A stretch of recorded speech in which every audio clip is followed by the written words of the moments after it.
PsychoBabble.com.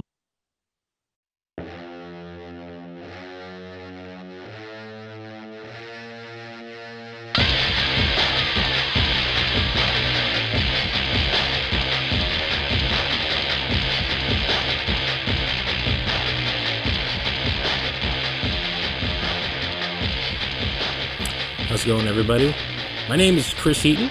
I am your host, and this is PsychoBabble. What exactly is PsychoBabble? Well, it's a podcast I've been wanting to do for a long while. And who exactly am I? Well, I used to co-run a little news website called The Realmcast for about a good 7-year run with my good buddy George Cordero. Going on 5 years now, we decided to get out of the news game because the field was just, it was a little much. It's a field that, you have to put a lot in and you don't reap a lot out of anymore, to be honest. But the one thing I did love more than anything else while we were doing that website was the podcast that we did. We had a whole network set up.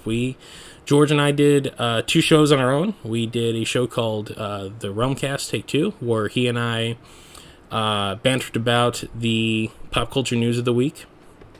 We also did a show under our Rundown banner where we reviewed current TV shows. He and I did The Flash for 2.5 seasons until it just became time-consuming. We just couldn't do it anymore. And I also did a myriad of interviews on that site. A few of them that are sadly no longer available since we shuttered the site and the hosting for those podcasts went away. I do have those podcasts. So what we're going to do here for the first few episodes until things are kind of up and running and I get some guests set up is I'm going to bring those episodes in for your viewing or your listening enjoyment. Well, viewing too if you are listening to this through YouTube as well. The format of the show is free form. I talk about the things I enjoy. That's what this show is going to be. And as you can tell, I'm kind of into some nerdy shit, and that's going to be kind of the focus. It's the weird things I'm into, the books I'm reading, the movies I'm watching. I have a weird fascination with unproduced screenplays. I have a weird fascination with natural disasters. Things that interest me, animation. I love animation. I'm hoping to talk to some people in that. Comic books. I got a few people already lined up for that. Old school anime. I'm not talking about the new stuff. I'm talking about the 80s hardcore stuff. And I'm hired of other things. Pro wrestling, mixed martial arts, just in general. Anything that's kind of catching my attention for the time being, I'm going to talk about it. I'm hoping to get some more guests on. I have a few lined up already for later this week, and hopefully by the time you hear this, you'll be hearing those episodes will be available. And and if you like this show, and for upfront, it's gonna be a little crass. I do have a bit of a sailor's mouth right now. I'm just trying to keep it kind of a little bit clean for the introduction. You can head over to the sister podcast of the site panzercrush.com and listen to the Kaiju Kingdom podcast, which I co-host with a wonderful woman named Jessica Sang. We are cranking out episodes over there too, and if you can gather from the name, we talk about a lot of giant monster stuff on that one. So that'll give you a good idea of what I'm aiming to do with this show. So the times being what they are right now, I am recording this on Tuesday. It is March 18th, 2020. That timestamp is, we are at the beginning of pretty much a massive, almost worldwide shutdown because of a super cold.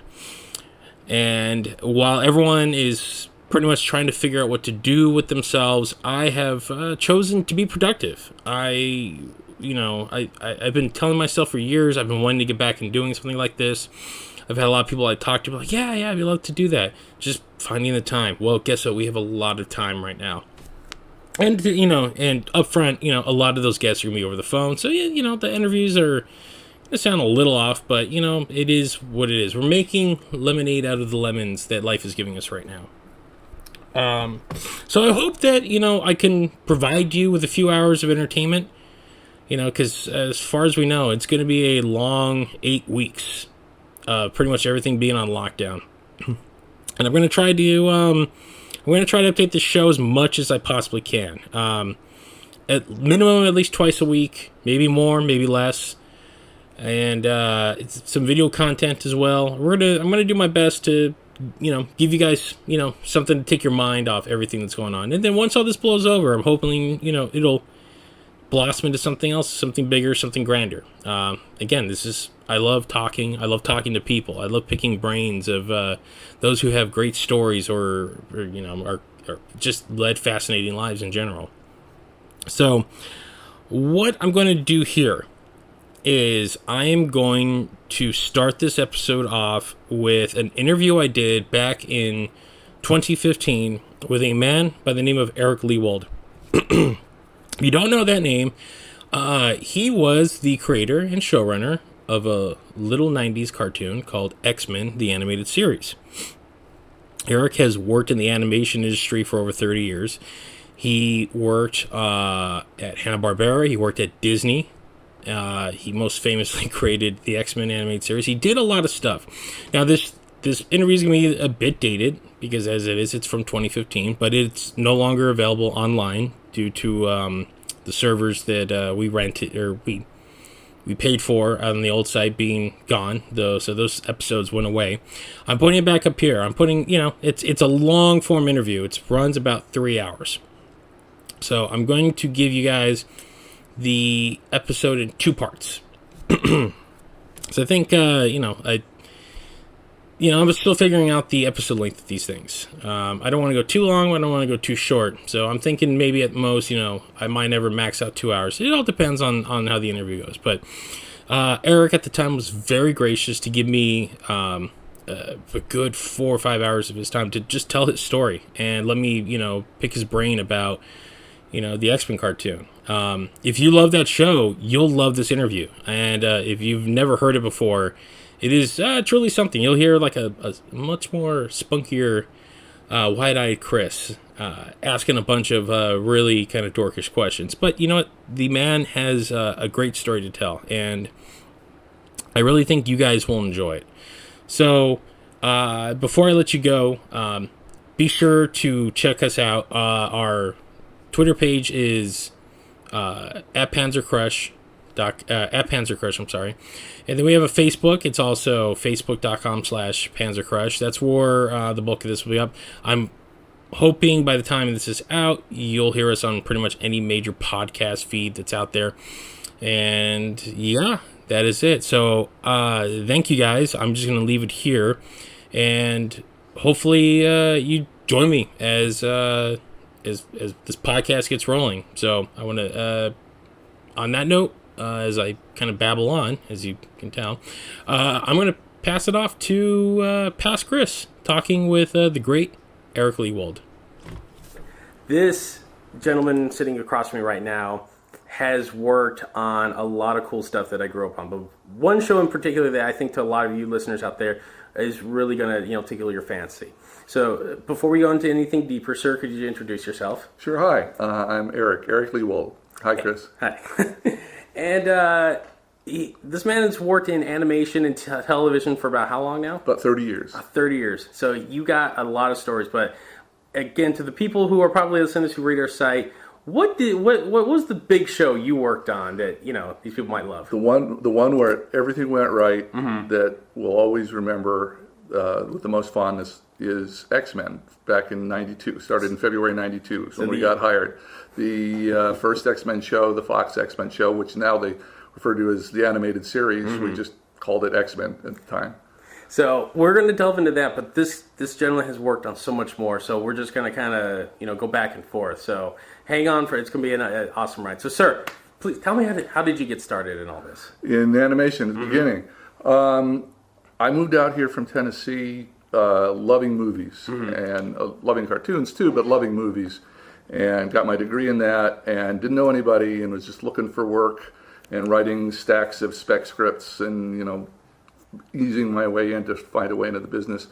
And a neighbor was working at Hanna-Barbera in late '84 and said they've got a cattle call for. They told us we need more writers for a show called Challenge of the GoBots. Holy shit! And a friend of mine and I from Tennessee said, "Okay, well, sure. We've never done animation, but if we could pitch for it, it'd be great because it's so hard to get a foot in the door in Hollywood. It really is." And so we gave the guy a spec script. He was nice enough to show it to Jean McCurdy, the head of Hanna-Barbera. She liked it. She laughed. So we were able to become part of the cattle call to get the Bible and pilot for GoBots. And they'd already written about 25 of the episodes, but they're doing 65, so they needed a chunk of writers. And John Loy, who is my buddy from college, and I wrote some premises, some story ideas out. A group of 5-year-olds somewhere liked it. And so we were given our chance to do our first assignment. First assignment in this business is the hardest one. Nobody trusts you until you've done something.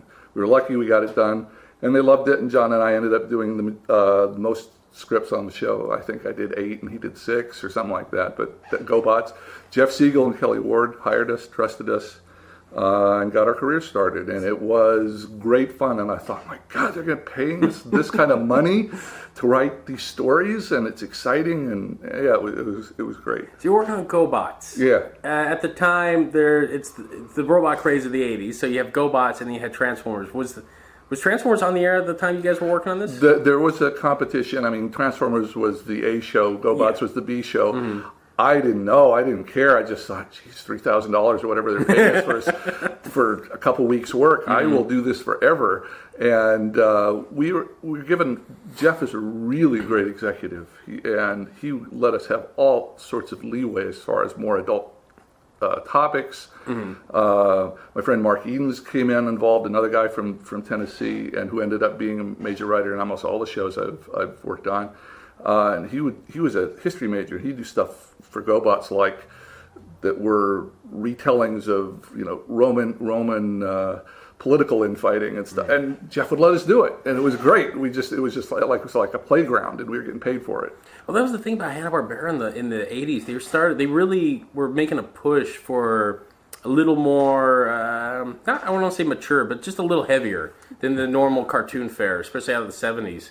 I mean, in the 60s, you had Johnny Quest, you had all those like adventure shows, and then everything became, McGilla Gorilla and stuff like that. Yeah, it became very soft, and these things go in waves. And looking back, I mean, when I was a little, Johnny Quest hit me when I was 9 or 10, and so I was really impressed with that. And to me, that was an adventure show. That was a serious adventure show.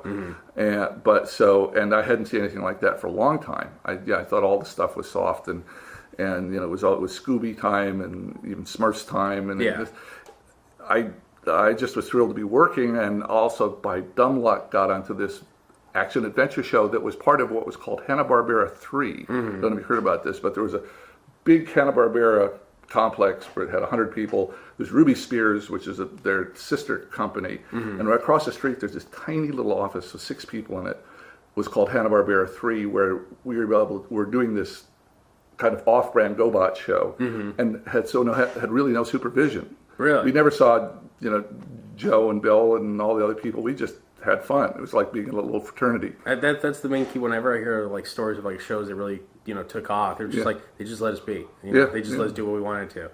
And I found that's as any artist would say, just let us do our job, and then we'll turn out gold for you. Yeah, we were under the radar, like B movies used to be in Hollywood, where the executives didn't even bother to look at them because we're only spending so much on that, so who cares what they're doing down there?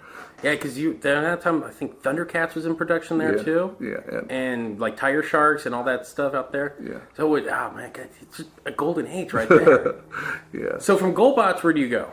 Well, I did a few of those, and Jeff loved them. I got an agent, and there's a place there was an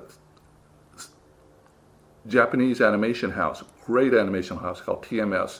They did a lot of the work for Disney, and I think did Mighty Orbots. They were the. You worked on. I did work on Mighty Orbots, but they were the classiest animation house in town. There's a little bitty office with 7 or 8 people in it. And because of the scripts I did for GoBots, I got a job working for them, a staff job, doing development, coming up with new shows for them. And they weren't very good at it. They were trying to figure out the U.S. market, and they were doing work for hire for all the studios and turning out this beautiful animation. But that's not where the money is. The money is coming up with Smurfs. Yeah. And then selling. This is the decade of merchandising. Right. There was a law that was like repealed that I think it was you couldn't have a show that was pretty much a commercial for toys. Yeah, there was a lot of fighting about that, and it continues for sure. But so anyways, TMS for 8 or 9 months, and the big thing that happened at TMS for me, besides being forced to come up with 60, 70 ideas for shows, little short Bibles and character lists, and was the guy that I worked for. My boss there was Sidney Iwander, who ended up being the guy at Fox who hired me to work on Beetlejuice and X-Men. Oh, wow. So if I hadn't busted my ass for 9 months under him and we sold a show, it's called Galaxy High, that I developed, but I don't think I had any credit on. Is one thing. I was just writing, was the staff writer, so there was no credit, and it had nothing to do, I think, with it was John Crisfolucci did the design, and he had a really unique look, and it sold to CBS, and so that was during the months I was there. After that, I went back to Hanna-Barbera and was on staff for about a year and a half again, and my friend John Leonard was there on staff, and my friend Mark Edens and his brother Michael, who had since moved out. Again, 4 of us Tennessee guys, we're all working on these various programs, and if I get a show, I'd hand them scripts, and if they get something, they'd hand me scripts, and it was kind of like a club. Well, I'm looking here. You had Galaxy High. You did an episode of Johnny Quest. Yeah, so that was cool to do. The new people that were doing it, we didn't fit, I think, creatively, and I was disappointed in the show that ended up. But it was too exciting to. I get to write Johnny Quest, and Race Bannon and all that, and we looked at some of the old ones to refresh ourselves, and we realized that the artists were having some fun back in the '60s. They'd start out most of the episodes with Race Bannon in tight short shorts and like 2 11-year-old boys on beach blankets. And it looked like the opening to, a gay comic book. And then you'd have this great Johnny Quest show. But we noted that. So, okay, somebody was having fun back then without, gently, having gentle fun back then. So, and then you worked on Quest there, and then you worked on Galaxy High, and then you did something called Spiral Zone. Spiral Zone, it was an interesting thing. It was a 52 episode, 65 episode. Again, this is a big time of, they just figured out how to make money syndicating big batches of cartoons. It used to be just Saturday morning, and about just before this time, this is the reason I was able to get into business. Suddenly they needed 3 times as many writers because they saw the money was in syndication. 5 days a week, run the hell out of the stuff. And just make a big buy, just commit to doing 52 or 65 episodes. Yeah, because you're hitting that pre-school market now. Right, Kids getting up eating cereal, and what are they going to do? Show it in the morning, show it in the afternoon when they get home. They just found out that they could do this, and so there's lots of work. Spirals, it was an interesting thing. Mark Edens and I had been working on all this Hanna-Barbera stuff, and we did a Spiral Zone, and they really loved it, and they offered us massive, like double our salary to come to whatever, I forget the name of the company, but and I'd committed to Jeff Siegel at Hanna-Barbera, but Mark hadn't. And so we had a late night discussion, do we go, do we stay, one of those first heavy moments in your life. They're doubling our salary, what are we going to do? I decided that I'd given my word to Jeff, so I'm staying at Hanna-Barbera, but Mark really hadn't, and so he left. Hanna-Barbera was sad to see him go, but he left and did like 30 of the Spiral Zones and was running the show. And I think I just did 1 or 2 of them, but he ended up being the head guy on that show for a competing company.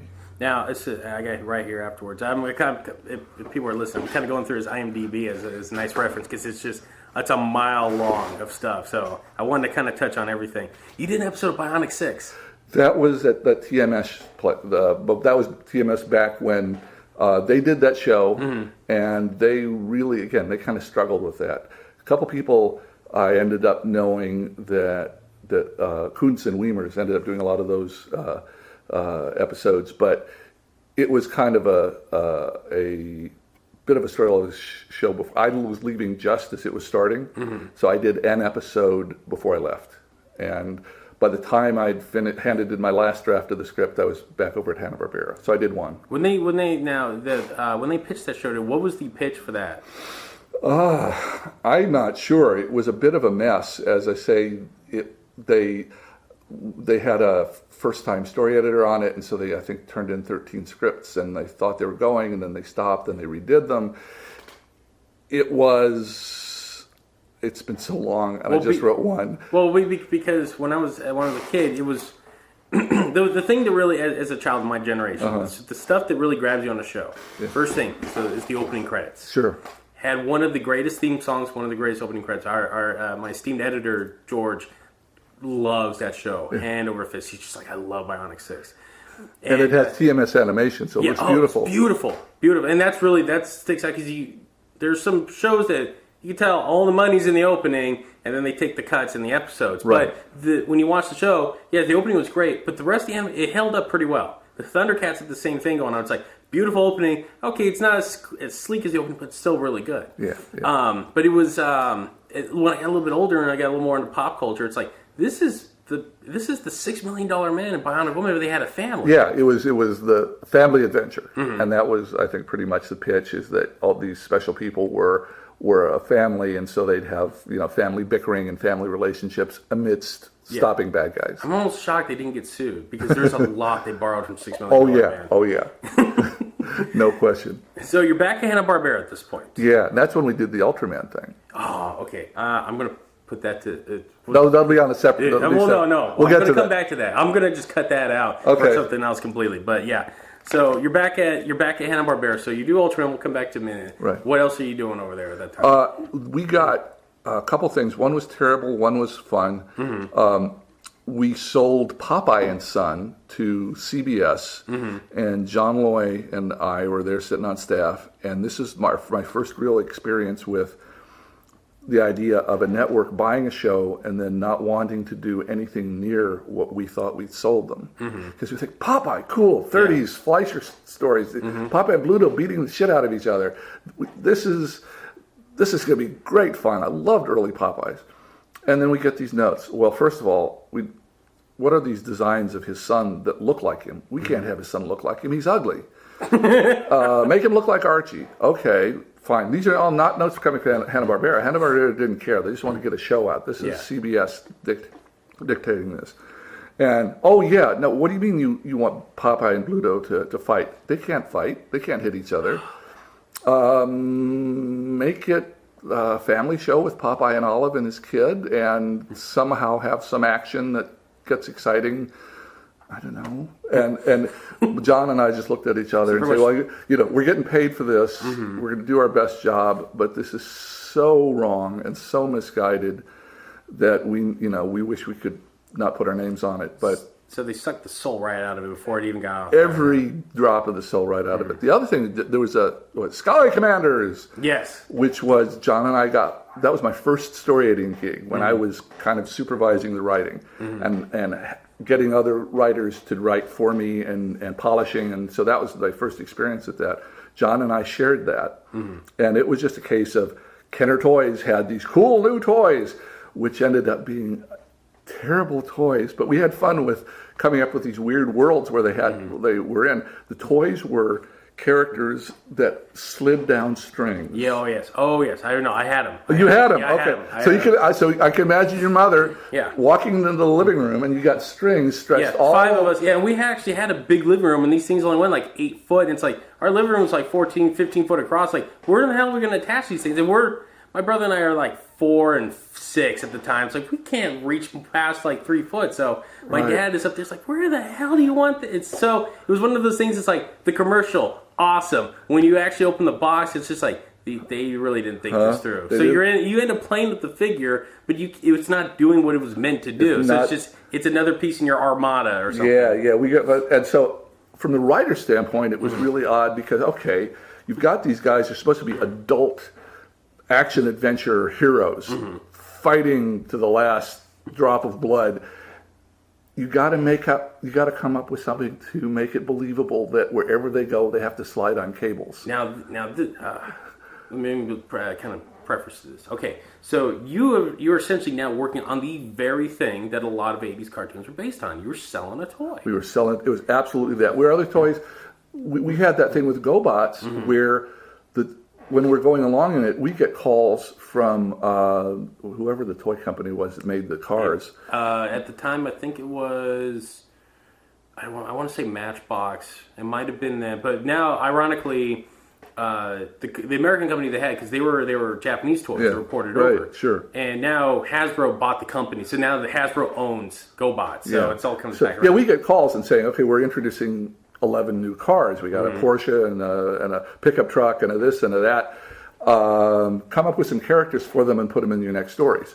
And with GoBots, we were able to do that. They gave us enough lead time, and we were able to do that without hurting the stories, because the stories were still, we'd make them like third level bad guy or something. Yeah. That were because we had the main team set, so it wasn't affecting the main team, or we'd have it be a guest villain, and that was cool. And it didn't bother us because you get suggestions for characters all the time. So commercialization doesn't bother me unless it ruins the stories. Yeah. And they gave us plenty of time. We obviously had to double check with them. Okay, you've got a Porsche. Don't make him a Nazi. You don't do something politically incorrect with our toys. Yeah. But within reason, they were reasonable to work with. So but yeah, Sky Commanders is absolutely. We're coming out with toys in 6 months. We need a TV show. And John and I learned how to learned how to be the supervising, head writer, showrunner, story editor on that, and that was a really great skill to learn. So that's pretty much, you were taking the training wheels off the bike at that point. Yeah, we were, and that's about that time as I was finishing up with Hanna-Barbera, and a couple buddies were over at Disney, four blocks away, and I got lured away. Okay, so before we go into that, let's talk about Ultraman real quick. Oh yeah, Ultraman. Yes. So Ultraman USA, known here in America, it's known here in America as Ultraman: The Adventure Begins. Right. It's one of two animated Ultraman series. Right. There was one specifically animated in Japan that got ported over. This one was going to be Hanna-Barbera produced. Right. And I think it was still animated in Japan somewhere. But it was an American staff working on it for the most part with some of the Super Riot people. Yeah. What we wrote the script. I don't know if I've got the tape or a list of, but there were four of us. The two guys that hired Jeff Siegel and Kelly Ward, that were Hanna-Barbera 3 guys that hired me and John Lloyd for GoBots. So it was Jeff and Kelly. Jeff kind of got the gig for Hanna-Barbera. He said, okay, it's going to be Jeff and Kelly and Eric and John. And so it was like Jarek Jolly or something. It was, we made up a name based on the four of us. And, so you did see and there were, we broke it into 8 acts, and everybody took a couple. I think John took 3, and maybe Kelly took 1, but whatever it was, the four of us each wrote a section of the movie. And I think John polished it up and said, Jarek, because they wouldn't allow, for whatever business reason, we couldn't take writing credit. So we made up this guy made up of our 4 names. Oh, okay. As the writer. And then they came to the U.S. I remember it. They had a private screening at the Chinese theater. Really? Yeah, and handed out little GoBot toys, and we met with the head Super Riot guy, Super Riot's son, and took him out to dinner, and it just was a big deal for them. And we're sitting there watching the movie and realize that they have a scene where this 14-year-old guy rapes this 13-year-old girl. And I'm trying to remember if it was in that movie or it was another movie of theirs that we were watching in Chinese theater. Anyway, that there's this Japanese cultural difference. Yes. Yeah. That was it. I'm sorry. Yeah. We were watching another movie of theirs at the Chinese theater. Something that Super Riot had produced. Yeah, that was it. And it had this kid on a motorcycle, and they end up in a cabin somewhere, and they wake up the next day and her shirt's torn, and Yeah, okay, well, that's just, and you Yeah, just that- went on with the they just- yeah, episode. they just kind of The hero and the heroine, yeah. just, okay, that's just what heroes and heroines do. Okay, fine. It's like, yeah, we don't operate like that over here in the States. Yeah, but we loved writing for that. It was great fun writing the action stuff for that. We weren't crazed Ultraman nerds. I've met some since, like friends I've worked with, like Will Mignot on X-Men, knew everything about Ultraman when I met him. Did you have any knowledge of Ultraman before? I had zero. You had zero, okay. I had zero, and John. I know John had zero. I don't know about Jeff and Kelly, but it was new to me. So pretty much, what was Super Riot when they brought it to hand? Was it so Super Riot brought it to hand, or was it like a joint thing where Hamburger was like, we wanted to work with you on something? I believe it was brokered by Jeff Siegel, again, this kind of creative executive that I was working under there. And he may have reached out to them and said, well, look, if you want, you're planning to make the show for Japan. You know what your return's going to be there. We can get it sold in the U.S. market. Maybe do a VHS tape, whatever. And so I think he was instrumental in it. Yeah, because I think at the time, there was a couple of other Japanese companies that have been doing like international co-productions like that. I believe Rankin Bass was actually heavy with. I want to say it's Toei Productions. They were co-producing a lot of stuff too. So, but the thing was, Ultraman, that's their Superman over there. Yeah. So it was, it was amazing because I know a couple of people that had the VHS tape as a kid, but I always thought there was another animated Ultraman out that got released over here. So I kind of mixed those two up until recently. Buddy of mine showed this. I'm like, wait, what's this? He's like, that's the American made. I'm like, what? I sat down and watched. I'm like, this was awesome. And why didn't we get off the ground? It's like, this is one of those things. Yeah. And I was looking at the credits. I mean, there was some talent, like Andre Romano worked on it. Sure. And I'm kind of getting all up in my head about it too. But I was rewatching last night. It was awesome. The animation was beautiful. The story wasn't, and it was kind of rare for, especially that kind of stuff where it was a very legitimate show. Like the main comic relief was just the three robots. Everything else was very straightforward and serious. Yeah. Try to make the action serious and the Jeopardy serious. Although one thing I did notice, and this is the older guy noticing, says he was watching a ton of movies. It felt some of the elements felt a little Team America to it, like the fact that you had the headquarters in Mount Rushmore. And there was like a lot of. It's like the poster that was made up for it seemed it was very rah-rah sis boom ba for a Japanese show. Like this Americanized. So I'm sure it had that element to it. I don't know what went into the marketing or even to the decision making process of the story. I think Jeff worked out the basics of the story with Tsuburaya, and then walked in the room and said, okay, the four of us are going to write it, let's go. Yeah. So I don't remember having any input in deciding what the story would be other than, okay, you write 20 pages of it. I remember it being great fun, and the dinner with Tsuburaya when he came over here and having him say, just smiling and say, oh yes, story is very important, and characters, yes, but the most important thing is monsters. He says, we have files. We have 2,500 monsters on file for use in future shows. That's what the audience remember is the monster. And I remember that. That's the one thing I remember for the evening. Yeah, that's the big thing. The monsters are pretty much they're almost, it's like the Batman villains. Yeah, people remember the villains more than they actually remember the heroes. Sure. When they gave you the set, was there like? Do you remember there was any boundaries you guys had to fall into? Like, did they give you a list of stuff? I'm sure there were boundaries that we were told that were looser than, say, Saturday morning boundaries. I honestly, it's been so long, I honestly can't remember what they were specifically. I'm sure, given the nature of the four people that were writing it, we probably pushed to the edge of them. That we want to try to do that to make the thing more exciting, as opposed to being timid or caring or not wanting to offend someone. We would have tried to push the edge. So what you saw was probably about as adult and action-filled and violent as they would have let us. It was awesome. It's just the monster work and everything it was fantastic. I was rewatching it last night after I saw them. I gotta bone up a little bit on this. Yeah. So it was. Is there? I mean, do you remember why it didn't get picked up? I mean, it was made as a movie, but it was obviously you guys. It seemed like you wrote it as 4 episodes that got edited together. Well, actually, my memory was, as far as the business side of it, I don't know if there ever was a plan beyond the movie. And the reason that it seemed, I think the reason that it seemed segmented is that it was a rush thing where Jeff came in and said, we have to have a feature script in a month. And so we need to do it in pieces. I don't know if he was thinking that he could then maybe split it into 4 pieces and have four episodes on TV, or if it might be a backdoor pilot to get interested in a TV show. I wasn't privy. I was low-level totem pole at the time. I wasn't privy to those kind of decisions.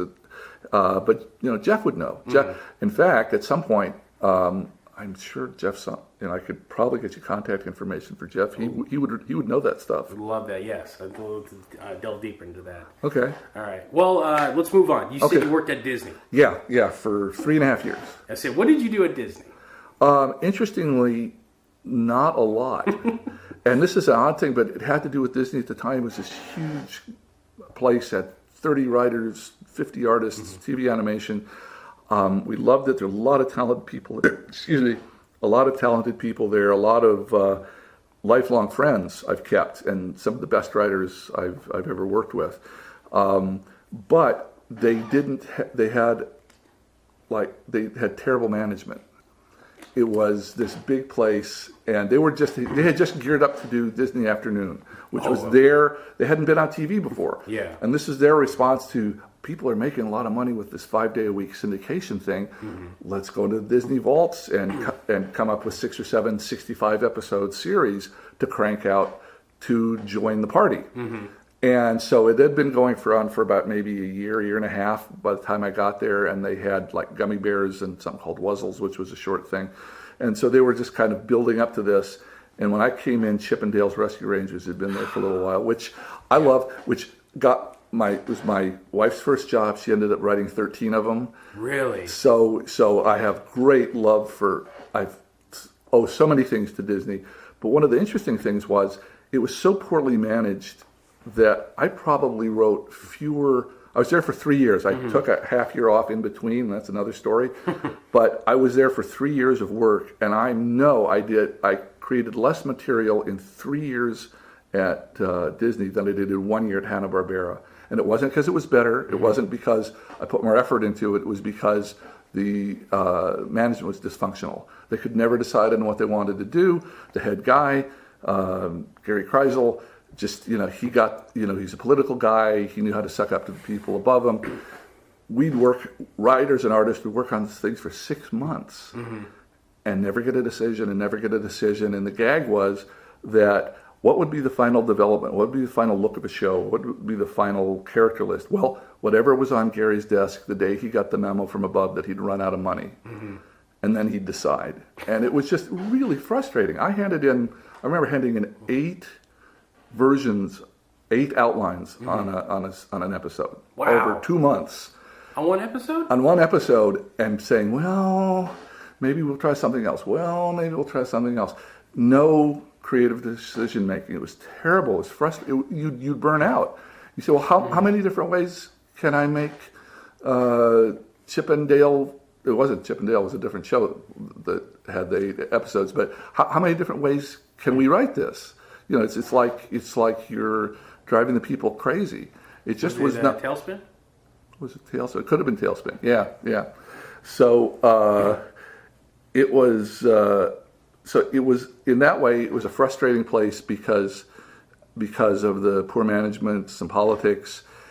As I say, it was bursting with creative people, and they were fun, good. They were just.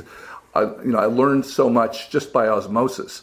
I was there with, next door to me was Len Yulee, who just got the Lifetime Achievement Award from the Writers Guild Animation Caucus. He's written 300 or 400 episodes, a third of them for me probably. Carter Crocker, who was like the Winnie the Pooh guy. He was there for 10 years. Did he do 2 New Emmys? Adventures? Pardon me? They worked on New Adventures of Winnie the Pooh? Yeah, he was the go-to writer the entire time. Other people took lots of the credit, but year after year after year, he was the talented guy. He was the Pooh guy. He was the Pooh guy. He knew that. He's still, if you want a quirky, inventive, gentle, character-driven story, he's the best guy on the planet. And so there are all these. Alan Burnett was there, who ended up, who was close. Well, Alan Burnett was with us at HB3 when I was talking about the. Really? Yeah, when I was talking about doing the GoBots and being this little tiny place off from. It was Jeff Siegel, Kelly Ward, Alan Burnett, me, and John Loy. Wow.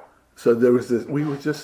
It was a great place to work, and I learned Alan is great. Alan was actually supervising a show when I came on there at HB3, and he gave me the best, most lasting bit of advice about editing, being the story editor. You got a script from somebody that's not quite working, or he said, editing is trimming. And it ended up meaning like editing is trimming and focusing, but it really is. I mean, if the script's not quite right, generally it's trimming a little stuff and focusing on the important stuff. Well, I mean, we'll delve into that real quick. How long is an animation script usually? It depends on the producers and the artists and the board people, but it runs. We've seen them anywhere from 25 to. I've turned in a 45-page script. Wow. So there's this incredible variation, and it depends upon how much the board people are going to play out the action and maybe want you to just kind of indicate, and then they'll run with it. X-Men, we wanted to just jam everything we could into it and make it just so stuffed with stuff and overlapping dialogue, so that one of the things that we looked back in the sort of softer 80s and 70s action shows, which didn't do a lot for any of us, was the fact that, this dead airspace. People would be sitting around, the Super Friends would be sitting around in a room and chatting with each other. Or Lex Luthor's holding. Yeah, and now I'm going to explain what's going to happen in the next part of the episode, and they're listening and they're listening. We wanted everything to be moving, and if there's information to be gotten, have it overlapping, just as important bit of action, and so that you couldn't turn away. Yeah, it's not dumb, not talking down to your audience. Pretty much, Right. It's like. It's the one thing I always hear with a lot of shows. It's like, well, kids aren't going to get this. It's like, kids are a lot smarter. They pick up on this stuff a lot more than people will give them credit for. It's like, obviously, a lot of people don't remember being a kid. I remember being, that's why these shows that you worked on stick out so much, because when I'm sitting there watching, I was watching Exo Squad, just like, there's like so much going on here, and I'm hooked on every little bit. Yeah. It gives you your first taste of like real dramatic, and you care what's going to happen next. So yeah, I think you're. It's almost like you're cheating your audience if you're not putting as much into it as you possibly can. Very much so. And I think, Sidney Iwander at Fox with X-Men and with Beetlejuice and X-Men and the Batman, he was very much of that frame of mind, and he was very much frustrated by how flat and minimal and just kind of dull and slow a lot of the old action shows used to be. And said, we just can't have shows like that. That's why G.I. Joe and Transformers really stuck out in the 80s, because they weren't doing that. They were like, you had characters die, you had characters like bad guys won, you had all and everything there was always something going on too. Yeah, there were definitely there are definitely ones that were the exception. Yeah. But the rule was, I think most people producing this stuff was, well, we got to fill up 22 minutes, so let's kind of do it. Yeah. Wow, that's a shame. So, and that's what you're talking about Disney. It's almost that's a weird thing to hear, because now like Disney's now a lot of people say that's the place to go. It's like you want to creativity's nurtured. The part that's probably because Laster is in charge now. But I mean, Disney Afternoon, besides what we're going to talk about, that holds a special place in my generation's heart. I mean, I came up DuckTales. I came up on the Tailspin. I came up on anything up to like before they even ended. Was just about everything was a home run with them, because it was just they were well animated. The stories were told exceptionally well. Darkwing Duck was my particular favorite thing. I loved as a kid, and it was Disney. You had your Disney movies, like the movies were like Little Mermaid, but they were doing stuff that was like wow, like especially when I got older. Far more, I'm looking for the word.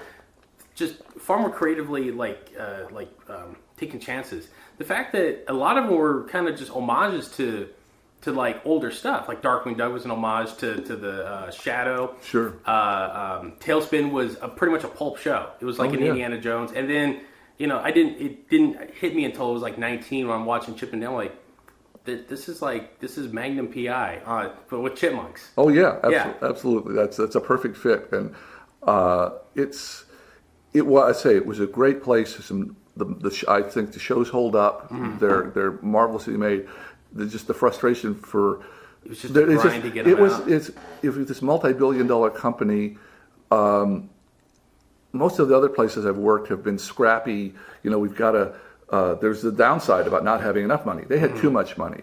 They could screw around for a year and produce what they could have produced in 4 months and still make money. Fascinating. And so they just, people above them would just look down and say, well, how's the animation division doing? Oh, okay, well, they had a couple $100 million to spend, and they spent it, and they've earned 50% profit on it. Fine, we won't bother them. We'll let them figure it out themselves.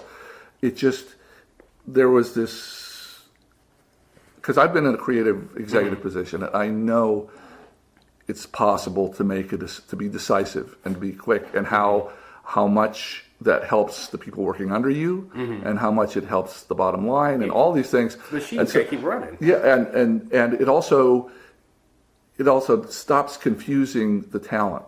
The talent are looking to you for a decision. My eyes are, did you like the script? Did you like the art? Is the design right? And if you never decide, it makes people insane. That's fascinating, because I've talked to people who've worked for places like Funimation or Filmation. Sure. Yeah, back in the day.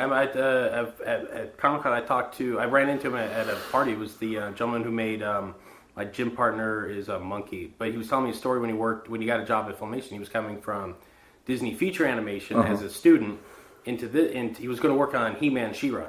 And he was telling me, he's like Disney back in the this was like the early 80s, like, oh yeah, money. Oh, we had all the money in the world we could do with. And when we got to Filmation, he's like, here's the two things. One, it's like I get down there, I start drawing He-Man's arms, him raising up, and I ran out of cells. And I go to my supervisor. It's like, hey man, I'm out of cells. And he says, like, he laughs. He picks me up. He stands me up. He's like, hey everyone, rich boy here. Much more cells, and everyone starts laughing. It's like, here, let me show you something. So they walk over. He's like, you see this? This is a Xerox machine. This is going to be your new best friend. So it's like you take the main cells, like whatever the in between is going to be, you just draw over that, and that's what it's going to be. Right. But he says, like, but that we had no money, but it actually things got done though. That was the beauty of it. Oh yeah. And so it's weird to hear that the problem, like you have all the money in the world. And it sounded like nothing was getting done. Yeah. Almost like it was really hampering things. It was just like, we got it. We don't like it. Took the fight out. It did. It did. And it doesn't mean that you couldn't have a well-funded place with a good executive in place that used the money well. And as we remember it, some of it was supposed to be bonus money for the talent. We never saw. Oh. So that was another thing. There was a little bit of guys, get some decision making here. It just enabled his indecision. And a place with less money, he would have been out. He would have been out in a minute, or he would have just been forced to decide. So it was that was the frustrating part of Disney. I say wonderful people by the bucket load, and it was. As Julia said, it was like graduate school for us. We watched how all these beautiful shows were being made from the ground up, and all the artwork and all the creativity and all it was special. It was A-list stuff, but with the frustration. Wow, that's a weird dichotomy right there. Yeah, I maybe finished 10.5 hours of script writing in 3 years. For each show was what? Each show that time was 65 episodes? Yeah. So I maybe it was like one every 3 months. Wow. Whereas, when we're cooking here, the writers that are good, and if we got a big order, they'll knock out a couple a month versus one every 3 months. And so that was that big of a difference. And that's my memory of it. And it was, but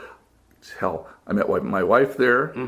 We left when she was 7 months pregnant with our first child. It was, as I say, we had a wedding with 150 people there, and probably 60 of them were Disney people. Wow.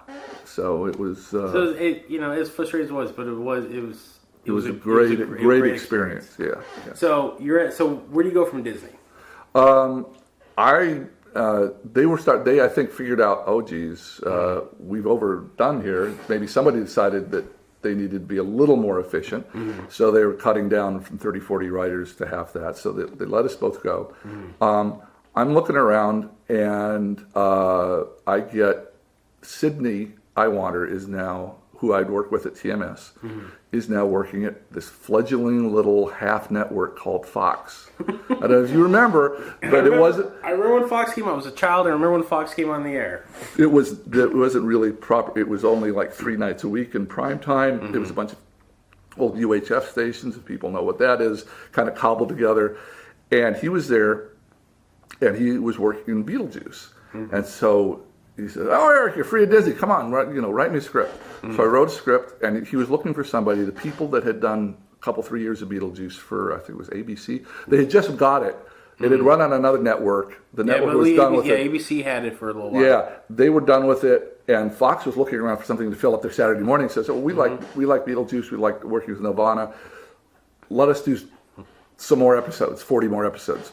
So Sydney said, Ted and Patsy, Ted Anasty and Patsy Cameron, who created and ran Beetlejuice and set it up as such a good show, said they're getting tired. They're 50, 60 episodes in running this thing. Write them an episode, and if they like it, maybe you can take over. And so they really liked the episode I wrote. They said, so Fox and Sydney and Margaret Lesh said, "Here, you get to be the showrunner, the head writer, whatever, for the last 20." Wow, that's that was great. Yeah, that was a great gig, and which I never would have been offered if I hadn't worked with Sydney at TMS, and I wouldn't have been offered if they hadn't loved the script I wrote, because I think I got the show right away. So okay, I can do this. Did my best work, and they liked it, and so then for 9 months, however long it took, I was doing the last 20 Beetlejuices. And I hired my same old friends, Mark and Michael Edens, not many people from Disney because they were still working at Disney. That's a frustration. Yeah. We got around that a little later, like on X-Men. There are 2 or 3 credits on X-Men that are people that you'd never heard of before. It's because they're people's wives. Oh, wow. So I'd get a friend to write a script, and he couldn't do it because he was on staff somewhere. So, yeah. And so he gave his wife the credit and his wife the check, and it all worked out for everybody. But so there was Beetlejuice, and that was fun. Oh, that was fun. I loved Beetlejuice. Beetlejuice was one of the first real movie to TV adaptations, and it was one of the first ones that actually was good. Yeah. It was. At the time, the only other thing that I think was anything remotely like that, I think the Addams Family movie had come out in like '90, and so ABC had produced a Addams Family cartoon, which was all right. But Beetlejuice just my brother and I captured our imaginations because didn't look like anything else on TV at the time. Right. The jokes were actually funny. It was in that point when the comedy on cartoons started taking a turn. There was a move away from just really childish, kind of like simplistic humor, and there was the more subvert stuff started getting in there, and that's what Beetlejuice. I ran on that, and I remember that as a kid. I was just like, this is hilarious, and it was because as a kid watching the movie was a little frustrating because when you're a little kid, movie called Beetlejuice. You want to see Beetlejuice. He's in it for 13 minutes of the film. Yeah, it's not really a show for kids. It's more of an adult movie. Yeah. But obviously when Ted and Patsy adapted it, they made it focus on him, made him wilder, crazier, made you enjoy the stuff that the kids loved about the 13 minutes of him in the movie, exactly, and have that front and center. And that was brilliant, and they got like a couple Emmys for it, deservedly. And it was, it was good experience all the way around. And as soon as we finished.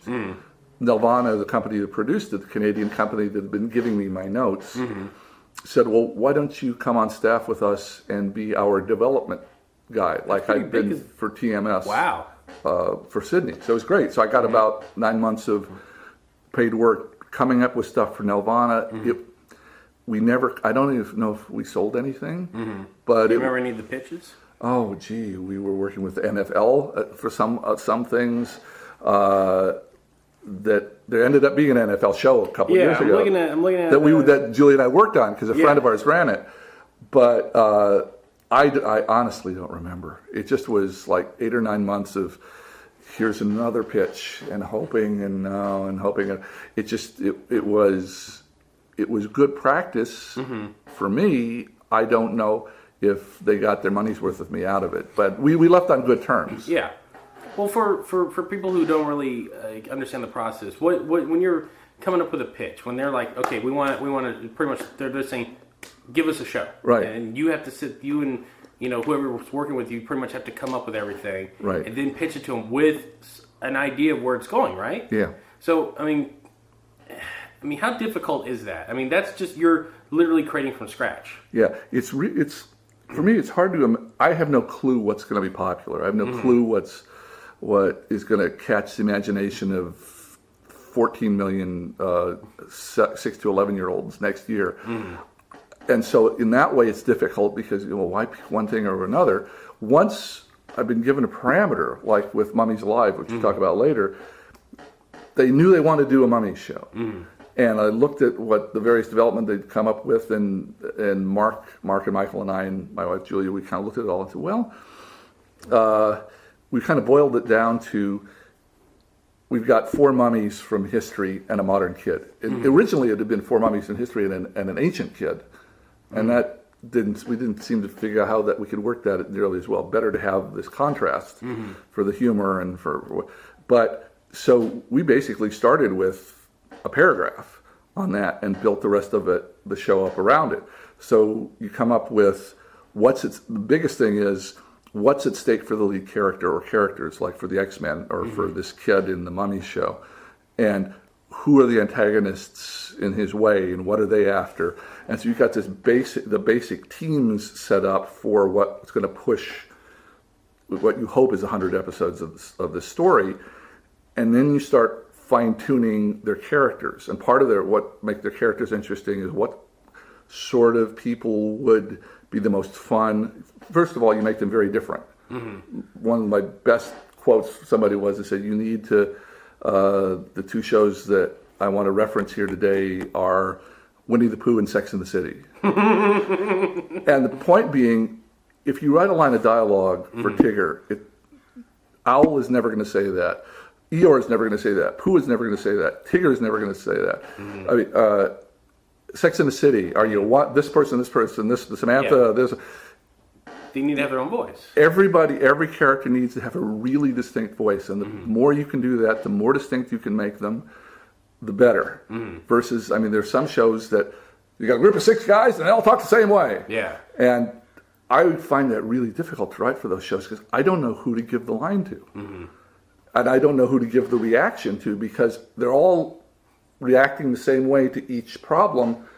And so, but as I say, if you got Pooh or you got Sex in the City, something that's going to bother Pooh, that's going to make Tigger happy, that's going to make Eeyore depressed. Each one is going to have a very different reaction to a problem. And so in building the teams, and you can do this with villains as well, but in building the teams, we're thinking about that, and also somebody you're not going to get tired of after 60 episodes. Yeah. So interesting, compelling, sympathetic people, even on the dark side, that have distinctions among them, so that there will be contention and drama among them when they're trying to decide what. We got this terrible notes from some Warner's network person. Woman was saying something about, why do those X-Men have to always be arguing so much? Why can't they like each other? And I just wanted to hold my head and say, okay, you write the stories where they all like each other. Yeah. Then nothing goes on. No, they all love each other, but they all occasionally want to throttle each other. Yeah. So in building what's going on in a pitch, you want all that stuff, but that's almost more for the writers. As I learned really well from the best 2 salesmen I ever worked for by far, Andy Hayward at Deke, who's no longer there. He has his own issues, but he's a world-class salesman, and Haim Saban, who is worth many billions and has shown what kind of a salesman he can be. And I learned with them because I watched Andy sell stuff. Joe Barbera was the same way. Bill Hanna would go down in the trenches and make the shows and make them for a price and organize everything. Joe would be the one up there in a silly suit and doing voices for the network, and selling the show. Sales pitches are as short as you can make them. The Bibles for the writers can be hundreds of pages long of detail, but the stuff that makes a pitch work tends to work in half a page. And if you're lucky, in a log line, or if you're lucky, something like on a movie poster. Yeah. That, I want to see that. As somebody once said, Jaws. You get it. Well, it was like there was a marketing research thing done, and they came up with the most the best example ever of anything marketing without having to tell you what it is was the Ghostbuster symbol. It's like you see that, you know exactly what that movie's going to be about, and you know exactly what you're going to get. The kind of humor, the kind of danger, who are the good guys, what they're dealing with. You're right. It's world class. Yeah. And it's simplistic, and it gets the message right across. Yeah, and so it's weird. Since I'm such a writer, I tended to, all the more involved stuff, I tended to worry about, well, if we sell this, how am I going to explain this to the writers? Because I could come up with a log line, or I could come up with a poster, and say, and then if it sells, say, oh shit, now what are we going to write? Kind of like the end of The Candidate, where Robert Redford looks around and says, well, now what do I do? So if you're involved in the show all the way through, or if you're a conscientious pitcher, you really should have, it's kind of like the iceberg, you really should have figured out what the whole show's going to be, as if you're giving a 100-page Bible to a writer. That should be in your head, but you should be able to pull back from that and just give the 3-line, 4-line, 5-line pitch, because the further into it you get, the more people are not listening or making wrong associations. You need just to distill it to something really simple. And again, watching Andy do that, he'd have sheets of stuff, or he'd have the equivalent of PowerPoint, and he'd just have one idea or one short sentence on each PowerPoint slide, not a paragraph, a sentence. And so 6 or 7 of those sentences, the person you're pitching to either is being grabbed by it or they're not. And so it's not something I knew going into this business. I love movies, I like to write, I love to read, but being a good salesman is an incredible skill. And I'm not necessarily often the best one in a group at it. Oftentimes it's smart to hand it off to somebody that's more charismatic, very much, more charismatic, or more to the point, or more just has that. It's like having an ear for music. You have an ear, you have a sense of the room, you have a sense of what few words to say, and all the words to leave out. So that's it is definitely a skill that a lot of people don't ever consider. But as I point out, as much as I'm not an Apple guy, give Steve Jobs all the credit in the world, because he went out there and sold. And that's why I always said that was his best skill in the world.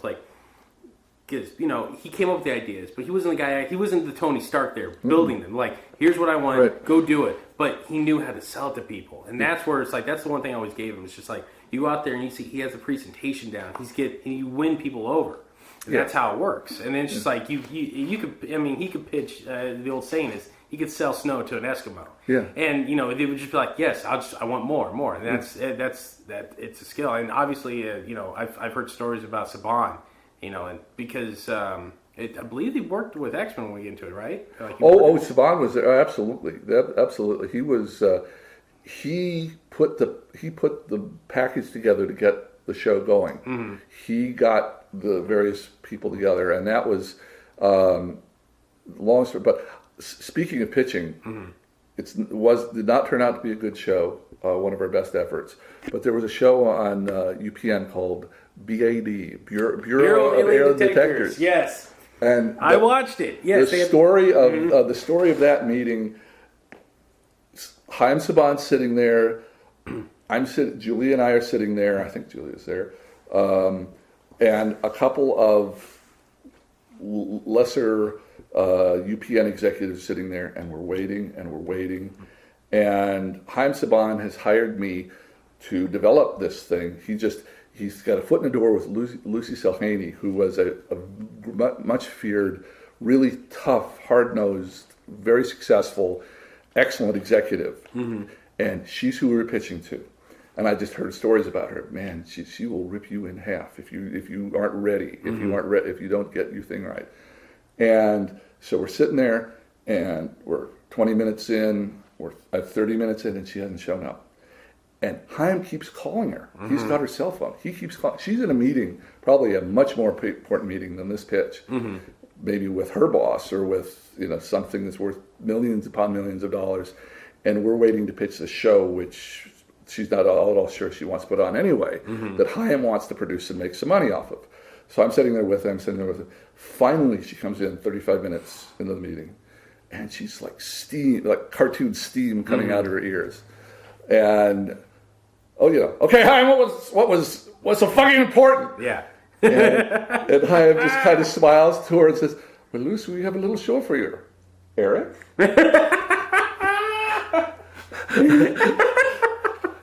Throws you under the bus. He did. Oh, it was shit. horrible. And I didn't even care that much about, I'd only been, reading about this for a day or two. We hadn't put much effort into this. And I just vamped, man. I don't know where it came from. I'm not usually good at this stuff. And I just vamped, and we sold the show. Wow. But I will remember that forever. Just, this look of, I'm going to kill Chaim Saban, and then him handing the potato to me. Here you go, buddy. Do what you're going to do. I guess maybe I thought I had nothing to lose. We maybe didn't need the job. We didn't care that much about the show. So I just kind of went with it, and it sold. Wow. And it was okay, but for us, the executives at UPN and they never quite saw eye to eye what the show should be. So there was a lot of tug of war and a lot of changes and a lot of pulling it this way and pulling it that way. And by the end of it, it felt, I hope it turned out well, but I couldn't promise anybody. That was the thing with UPN. It's not around anymore. It's now part of or emerged CW. Yeah. It was this network only lasted for about a decade or so. Yeah. But it always felt like it was trying to be Fox. Yeah. Like they were trying to follow the Fox route, but they could never get that one thing that like Fox had Married with Children, and then they hit Simpsons, and then they got football. Yeah. And then they were just like, we're going to be the network with an edge. And it seemed like UPN, every time they tried, they would get to something, they would fall two steps back with something. And I remember, they didn't do Saturday morning, they did Sunday morning cartoons. Right. And their stuff was always like, it was just a weird hodgepodge of stuff. It's like, there was no rhyme or reason. Fox, when you watch Fox, Fox was the boy stuff. They knew. Yeah. ABC, family stuff. Yeah. And then when WB came around, they're like, we got pretty much what, it's a mixture of comedy and action. That's what we're going to do. Yeah. So everyone had an idea. UPN was just like, just throw it out there and then whatever. Like, I remember I think the lineup with BAD, they had that show, a show called Monster Squad, The Incredible Hulk, and then I think there was, it was a show about soccer players. Yeah, the Hurricanes. Yeah. This is like, I remember because they had it lined up in such a way, white kid in the early 90s, we didn't care about soccer. We liked, the kids that played basketball, they played football, and they played baseball. Soccer was one of those things. I remember watching the show, I'm just like, I got 20 minutes till Hulk's on. I can get through this, but it's like any port as a time, no cable, no internet, any port in a storm. So it's just, you're sitting there like, So it was it's fascinating because I did watch BAD as a kid. I remember the big thing I remember was because it felt like it was and I'm not trying to kind of like downplay anything. It felt like the alien version of Monster Squad. And Monster Squad was, I loved Monster Squad. I loved the idea of Monster Squad. It was pretty much scientists fighting Dracula and his minions with updated weapons. I always thought it's like, that actually could have worked as a movie. And I think it still could work as a movie. The thing with BAD, at least it held my interest enough. The fact it had a backstory. You had the one character that was, there was an original team. And then they got captured by aliens. And one guy survived. And he had the absorbing powers that he could change. And then he was pretty much the battle scarred, with the post-traumatic. And then you had the other team coming in trying to pick up and fight whatever alien menace was coming. So I believe you guys only did like a season, like 13 it was just episodes, 13, right? And we're done.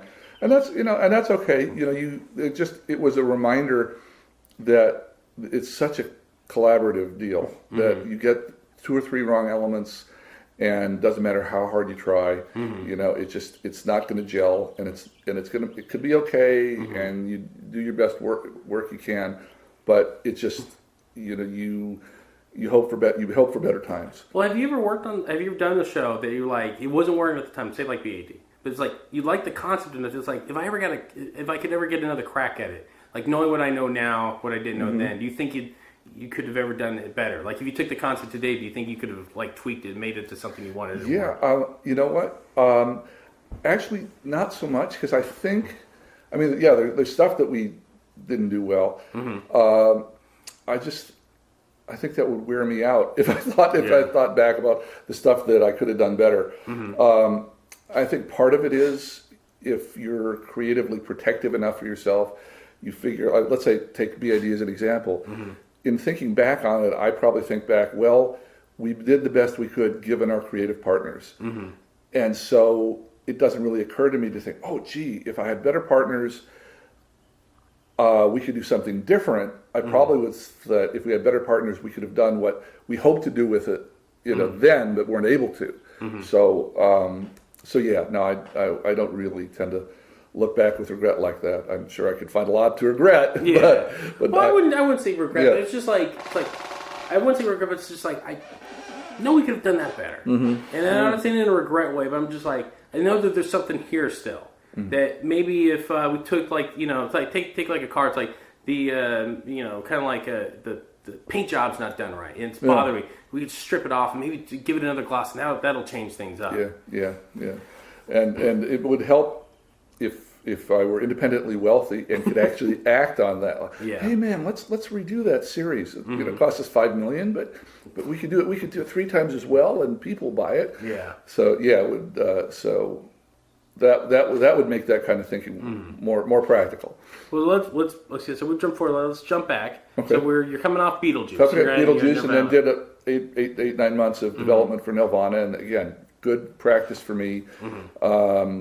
Good salary, good people, and we have a baby, and it's now like early February 1992. So I did like through the end of '91, I did the thing with Nirvana. So between Beetlejuice and the development, it's like a year and a half. So I get a call from Sydney, who you know, I had such a good relationship with him and Margaret Lesh, the boss, for doing the Beetlejuices. So that was a really good experience for everybody. So had that, and he called me and Michael Edens, again, this Tennessee group that people called the Tennessee Mafia, this buddy of mine from college. We were all in the group that brought the movies to college. That's where we met. We programmed the movies at the school. Anyway, Sydney has me and Michael to lunch and says, I've got a show I need somebody to run. And oh great, I'm going to work. I was off for maybe about a month after I was done. And he said, what, Attack of the Killer Tomatoes? Okay, fine, you know, it's on the air, cool. It could be funny, it could be quirky, it could be a lot of fun. Okay, great. And we say, you know, Michael said, we're in, you know, 13 episodes. Okay, calls. I get a call later that night saying, Eric, put that on hold. We've got something else I need you to come in for tomorrow morning at the Saban building in Toluca Lake.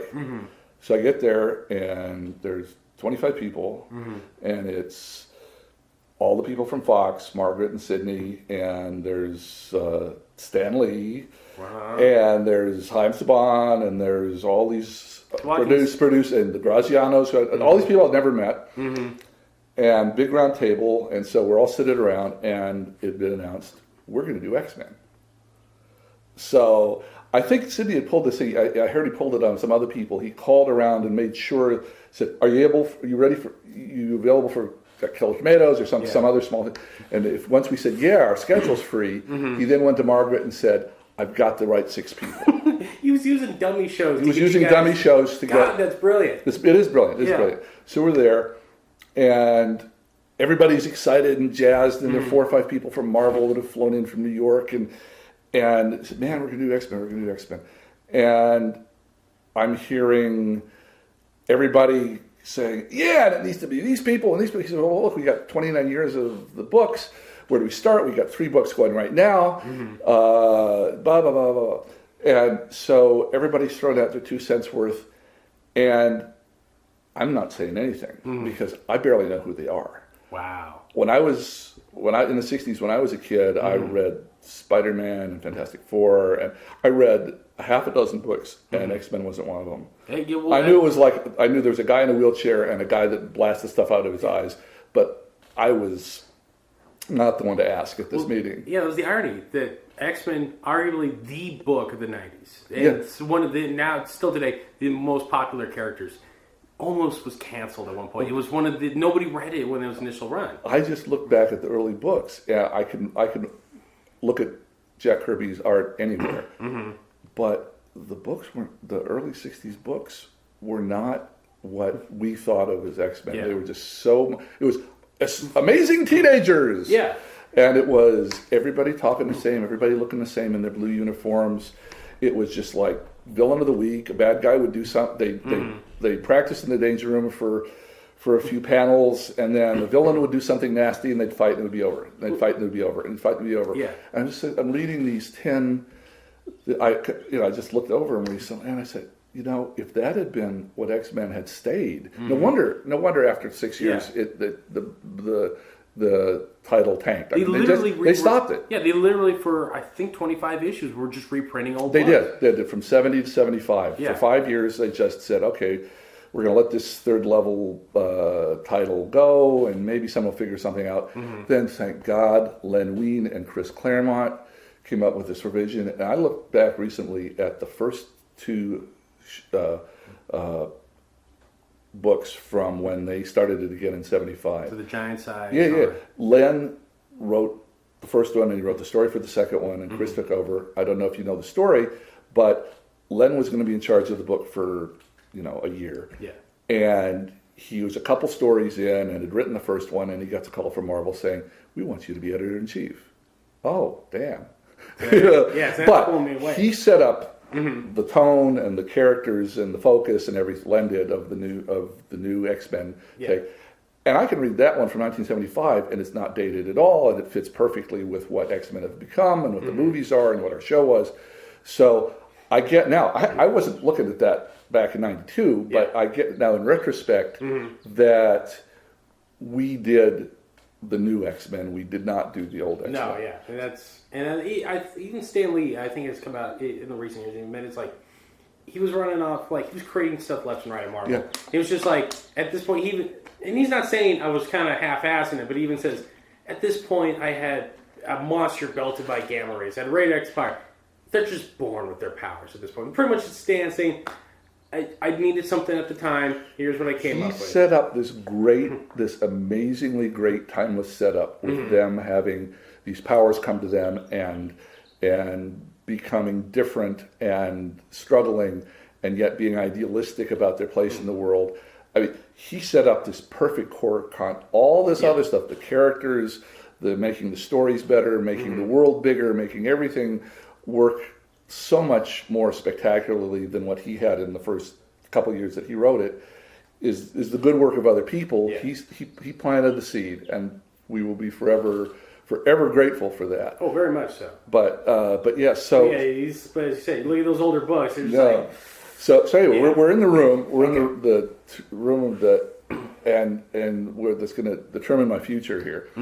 And people are coming up with stuff, and I'm hearing later about discussions beyond because you've got 4 or 5 people that are 4 or 5 entities that are that have an interest in this. You've got Marvel, who said, we've never had a really good series made of our stuff, or satisfying series made of our stuff. That was their own goddamn fault at the time.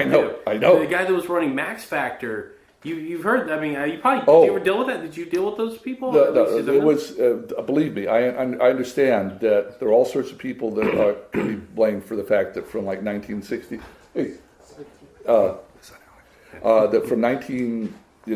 from 66 through 90, they just had not quite got Marvel right, and And people like Will Mineo, who know the history of it better, know all the reasons why. Yeah. And you're going to talk to him at some point because he's so much a central part of it.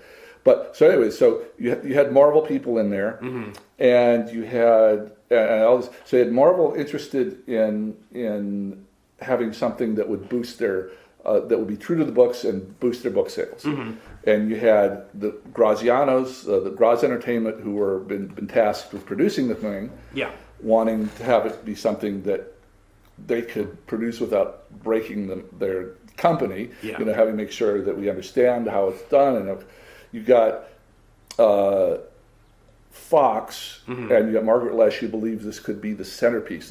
Could be her big show. Yeah. So she's got a lot riding on it. She's promised a lot to her bosses. This is a huge deal for her. You've got Saban, who put the package together to get the show made, and his interest is always he's trying to make $1. Yeah. He doesn't care if we make them upside down, if we make them stick figures, As long as if we have them voiced by clams. Saban's happy as long as those greens are heavy and they're high. Right. As long as he can meet his contract obligations and get paid on time, he's happy. So he's talking with Stan, other people talking, everybody talking around. I don't know if you know, but they had talked before the meeting, and one of the things they were excited about was, we could do this kind of Scooby-Doo like. We could have the professor in an X van going around with a couple of the X-Men solving mysteries. Are you serious? I'm serious. Holy shit. Because and Saban liked it because he knew it was cheap. Yeah. And so, we can do that for almost nothing. And Sounds like Saban was just saying, yeah. He's just saying, yeah. Again, and to his credit, I mean, he helped put the whole thing together. He helped hold the thing together. There are times when we wanted to throttle him, but he helped make the thing happen, and so you got to love him for that. So you've got his interest, and then you've got. Was Toy Biz there? I don't know if the toy people were, because there was really no toy. There were no toys. Wow. Because there had been no successful TV shows, so there were really no toys of all. So we didn't get hit with that yet. Okay. But like Will Mineo and Larry, I don't know if Larry Houston was. Oh, Will Mineo, who's going to be the supervising producer director, and I think Larry Houston was there, and so you had some production people, and you had the network, and you had the businessman that put the package together, all these people, and so they were throwing these. We got to have this character and that character, and I don't know, maybe have this, and this is how the show should go. This, and every time it would get a little off. And silly and wrong, this voice kept on coming up and saying, the nature of the X-Men is da-da-da. And in past times, previous Marvel projects have missed it this way, and this way. We have to be true to the books, and in being true to the books, we have to have it be similar people to her. Now, in the books, we have to have it at the X-Mansion, we have to have the same vision, we have to have the same reason for the X-Men to exist as are currently in the books. Here's how it works. Here's how it can be successful. Here's how the best stories will be told. And it was Will. It was Will Mineo, because he knew all this stuff. He'd been like a crazed Marvel. He like talked to Stan when he was 20, when Will was 20, and he'd been a crazed Marvel fan from the time you could become a member, and he had done comics, he'd done 15 years of animation work, he'd seen all the dumbing down, and he'd seen all the shows that had failed, and he'd watch it, and he'd gone through the problem of doing that the Pride of the X-Men. Yeah. Oh, he was on that? He and Larry Houston and Margaret Lesh and Stan Lee and Marvel people were all involved in producing Pride of the X-Men. And what none of us knew was that Will had a really clean, focused idea for what X-Men could be before they did Pride, which he carried on, thank God, to our show. Yeah. And then everybody got into the soup. Then then the merchandising people and Marvel people, and by the time Pride got done, it just kind of lay there. Yeah, I remember my dad bringing home the VHS today because they released a pilot to buy on VHS. And I'm sitting there, I'm like, why does Wolverine sound Australian? And there was a lot of issues with it. Now you look back, it's an oddity now. It's an oddity. Yeah. It's an oddity. Now the weird thing is there are all these good people, talent, like artistic and production people that cared involved, but it just shows if you've got the wrong executives saying, no, he needs to be Australian. No, we don't have time for all of this character stuff. We need to see 300 different mutants by the time the 22 minutes is up. Leaves you no room for story. Yeah. So it's just boom, boom, boom, boom, boom, boom. Okay, it's over. Okay, they saw all the X-Men. They should go buy the toys now, right? So it was just the wrong people were in charge. And Will had been through that. And he told me later, he said, he would be damned if he'd let this one be spoiled. Because he had, the idea he had for the Pride of the X-Men story was what we used for the two-part pilot. Was the kernel that we expanded into the two-part pilot. It ended up being, I mean, it's a really good storytelling technique. You've got a group of interesting people that in a pilot, you're trying to introduce to an audience. And so you get some young person that doesn't know anything about them that ends up joining them. Yes, because they have to. Yeah, Jubilee was our way in. Kitty Pryde was that. Was their way in and got messed up completely. So Will had been through this once and seen it not work, and he just he said, look, I've been too nice a guy. I've let people make creative decisions that ruin projects too many times. I care too much. And he was very nice and diplomatic about it. But I kept on noticing. Inside, you could probably see his inner nerd kind of raging. He was focused, and so it would. After a couple hours of the meeting, and everybody's kind of okay, cool. This is we'll have follow ups, and you call him, and you call him, and these are the X-Men we're going to use, and here's some secondary ones, and we want to. And so everybody made all these decisions, and then they all turned to me and said, "So okay, when do we get the Bible in the pilot?" Jesus we need them in like 2 weeks. What? And so, whoa. So in 2 weeks they got the what was it? I was embarrassed because it was so short. I put notes to a Bible instead of a Bible because it was only like 15 pages plus some character descriptions. Well, real quick for people who aren't explain to them what a Bible is. Yeah, when a show gets started, the two things that are the most important from the writing and development point of view is that everybody's waiting on, all the artists, all the animators, all the voice people, all the executives are waiting to see is a show Bible, and a pilot script. And the show Bible, anywhere from maybe 50 to a couple hundred pages, lays out the whole world. This is the X-Men's world. It's now, it's 100 years ago, it's, these are the lead characters that we care about. These are their antagonists. These are this is what's at stake. These are the kind of vehicles they drive. These are the powers they have. These are the weapons they use. These are this is the feel of the show. This is the kind of, is it quirky humor? Is it war movie tough guy humor? Is it goofy young humor? How does it sound? How does it feel? How does it look? What are the locations where they operate, et cetera, et cetera, et cetera, et cetera, et cetera. Okay, and who are the lead characters? What are the relationships with each other? What do they feel about each other?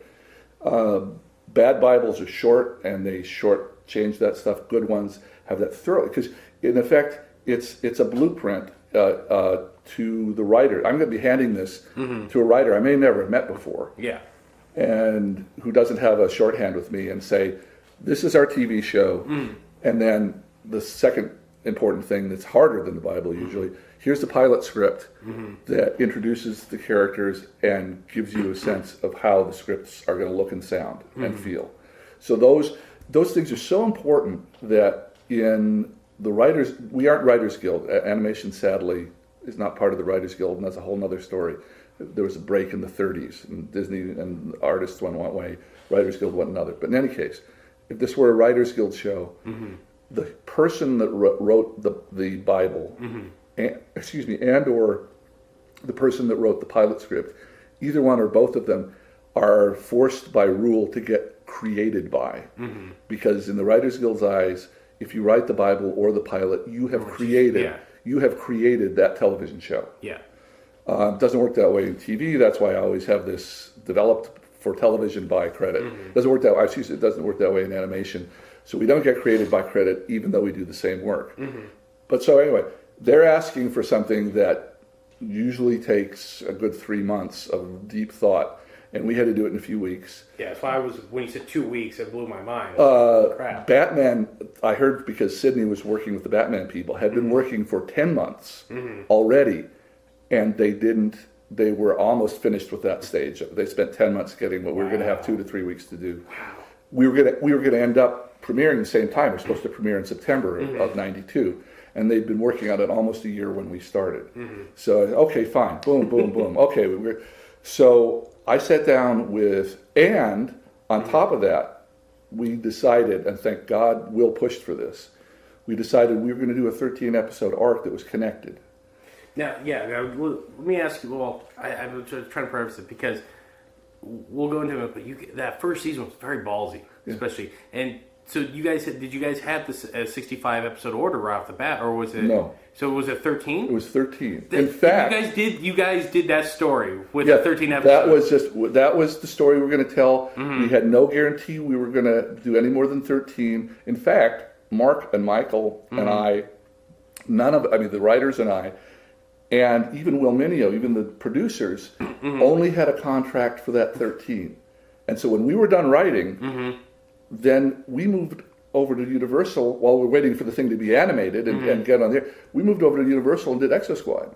Wow. So while we were waiting in the gap. You're juggling between these. Yeah. Oh my God. So we spent from February through the end of July. I've got a... Now, wait, to kind of put a time frame on this, what year is this? 1992. 1992, okay. So middle of February, we have this meeting, get started. Spend 2 or 3 weeks, get the Bible, get pilot outline, if not the script, and the detailed premises for the 13 story arc. Get that ready in about 3 weeks, and then assign as many writers as you can and get pushing on all the stories. And then the writing took till the end of July, from starting to write, say, about the end of February through whatever that is. That's about 5 months. Yeah.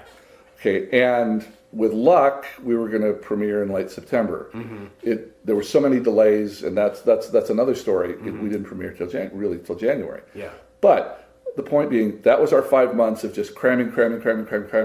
And after that, basically, my job's done. I like to review storyboards and review the voices and all this stuff, and I did that for most of the first season. But basically now, they're not paying me anymore. I'm off to do whatever I want, and we get the call like 3 days later from Universal. We want you to do Exo Squad. Okay, cool. So I'm running over there. I'm doing that for a few months while I'm waiting for X-Men to come out and hoping it looks good. Yeah, because that's a weird thing with animation. With live action, you see the next day whether the filming went well. Yeah. Animation, you got to wait for 4. And you're like setting off to Korea, waiting for that. It was Korea. It's ACON in Korea. So we had this first crazy time, and you can imagine there's lots of pressure on everybody. And because this is essentially, the Fox animated block is kind of going at this point, but it's really not. Right. It's not. Bobby's World's the biggest thing they're going on. Yeah. It's not all that it could be, and they've got these big plans. And so they're going to have to do like a big kind of almost relaunch of it. Big relaunch with Batman and X-Men coming out in the fall, and so we're cranking, and then there are some crises that come along that just like, we're going to get stopped in our tracks. We got a crazy, after all 13 episodes were laid out, and we send the Bible and the premises, the premises are only like a page each, so it's a lot. You don't have 40 pages of information. Sent that to Marvel, and we've been working with great guys from Marvel, Bob Harris and Joe Calamari. Bob was editor-in-chief. Joe was a creative executive who's also an attorney. He'd been with them for 25 years. Working with them, asking them frantically, like, would Wolverine do this? Would the X-Men do this? Asking for information, desperately asking, because this was before the internet. Yeah. The web had just started like a month before. I'm like at a couple of college campuses. Yeah, there was no access to stuff. Luckily, Will Mineo knew all sorts of stuff about the X-Men. Larry Houston, who was the head producer, board guy for 4 of the 5 years, he knew everything about X-Men. They're X-Men crazy, so I could ask them all sorts of questions. Write to Bob Harris, fax questions to Bob Harris because no one had email, and back and forth and trying to understand this whole world and what these characters were, because I was learning. Yeah, you're getting a crash course on Yeah. this while we're going, and we get to a point where the Bible's in, the 13-part episode's in, and everybody seems happy and jazzed that it's Friday afternoon, 3 weeks in, and we get this memo from an editor at Marvel, a different editor at Marvel, not the guy assigned to us. It's 8 detailed pages saying how our stories suck. It was, man, we were just, Whoa! So this is wrong, and this is wrong. The X-Men would never do this shit, and this, Cable would not do this. And what were you thinking? And like nasty fanboy, angry. It was an angry 8 pages. Really? And so I'm thinking, oh shit, are we screwed? We're it looks like we're going to miss. And you got like the biggest X-Men fan. We got all these people that seem to know the show, but since I don't know the X-Men, and the guys laying out all the stories with me don't know the X-Men, we don't know if he's full of shit or not. Yeah. So we have to kind of, oh my God. So it gets sent around. Will, again, in his since he knows them backwards and forwards, he gently walks through and writes a longer memo back to this guy and said, look, I understand Hollywood hasn't done right by Marvel a lot in the past, but the people running this show are X-Men geeks, and here is why we made every single decision we made in those 13 stories that you saw the premises for. You misunderstood this. This will be more clear in the script stage. This. We commend you for caring so much. Thank you. But we're in control here, Will Mineo. Send it back to him. Didn't hear a word from him ever again. Not one. But for 2 days, I thought we're fucked. We just spent 3 crazy weeks building the bedrock for this show, and now are we? You got a Marvel exec breathing down your ass, saying that we're going to have to throw it all out and start then Will from scratch. turns around and just tells him to go stick it up his ass, and just handles it. He just handles it, again respectfully, and says, and afterwards saying, there were 3 or 4 notes in those 8 pages we could actually use, could be helpful, but and again, you never know in one of these jobs who has leverage. Yeah. And I didn't know until Will handled that whether this guy was going to have leverage or not. And it obviously ended up he didn't. So we moved on. The memo's done. Okay, cool. And so now we're cranking along, and the I don't know if you remember, but all shows forever before this, none of them were connected in a 13 arc. No. Like now, comic books were. Yeah, that was the thing that stood when I sat down to watch X-Men. Now, my dad was just giving me into comics at the time, so I know who Wolverine is, I know who Cyclops is, but he was showing me older stuff from the early 80s that he had lying around. So I didn't know who the hell Gambit was at the time. I didn't know who Rogue was at the time. And I was just slowly catching up with these people, so I'm sitting down and watching this. That first episode, when that pops on, that theme music hits, and it's like that. Like something goes off in my brain. It went off in a million other kids' brains at that time. Yeah. And you sit there and you're watching that first episode. So you get through the first half of Night of the Sentinels. Once you get to that second half, then you're like this. I'm like leaned up against the screen, like what? Because that first half plays off. Okay, it feels like a pilot. We're setting up. We're introducing these characters. Wolverine comes on. He's badass. Cyclops is there. Everything looks awesome. And then you introduce this character Morph, which was like, who the hell is this? Now, today, he'd be a bit of a tell.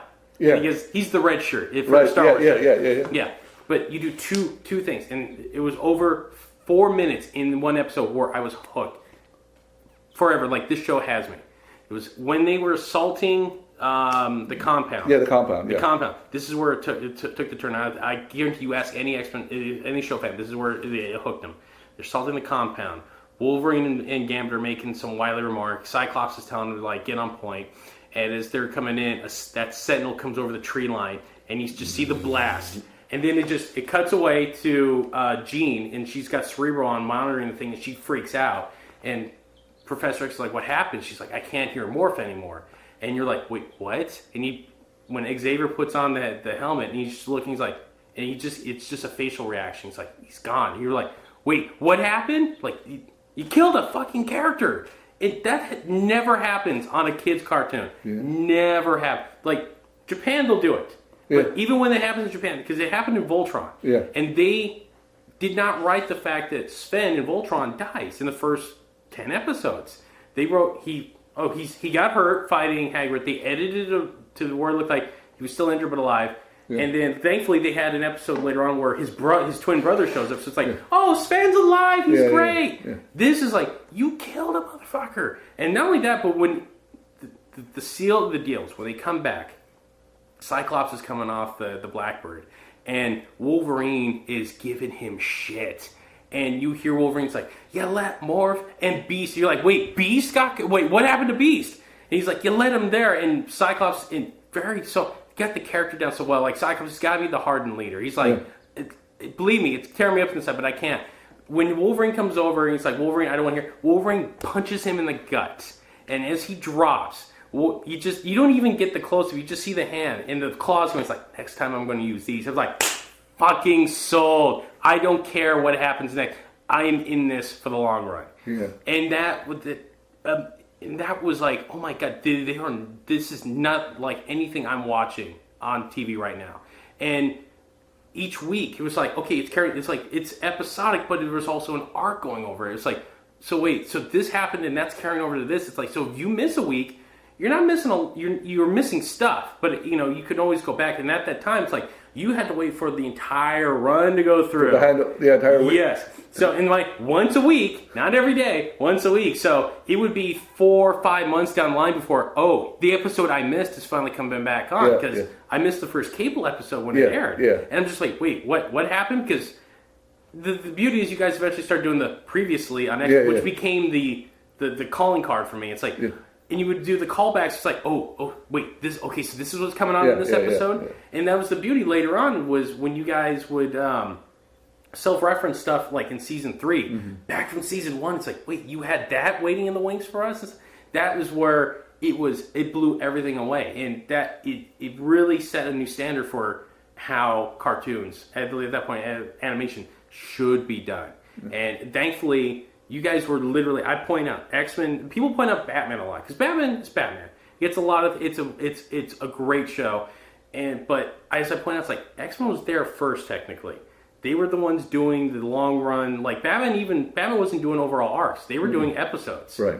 You guys were doing full on arcs, and I couldn't believe that. Like now, that's a common thing. Yeah.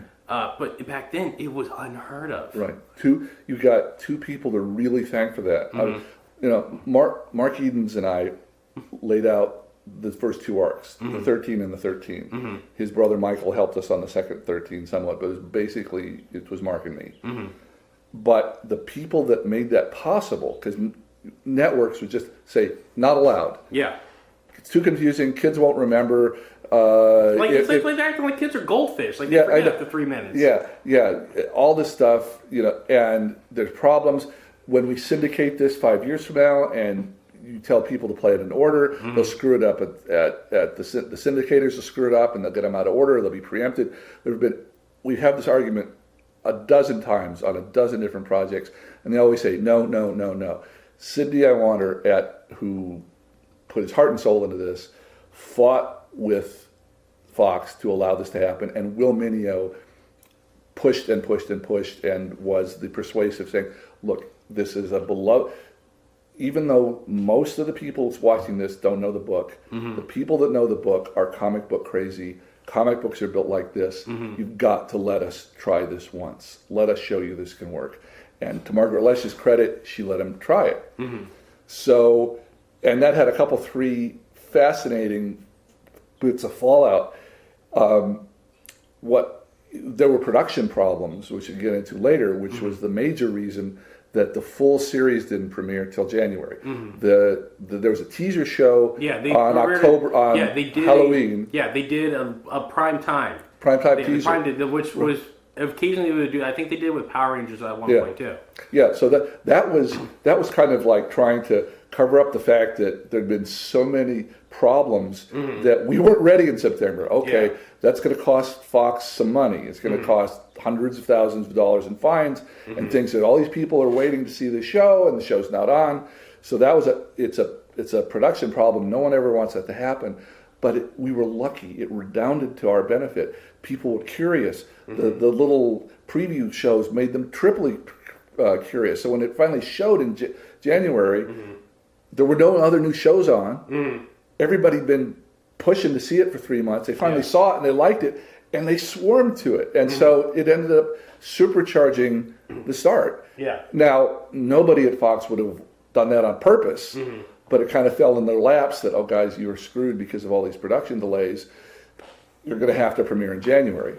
I might be off on my timing, but I believe from the point of the primetime premiere of the pilot to that, there was a Pizza Hut tie-in. Yeah, there was. And was that supposed to be when the show was running at the point, right?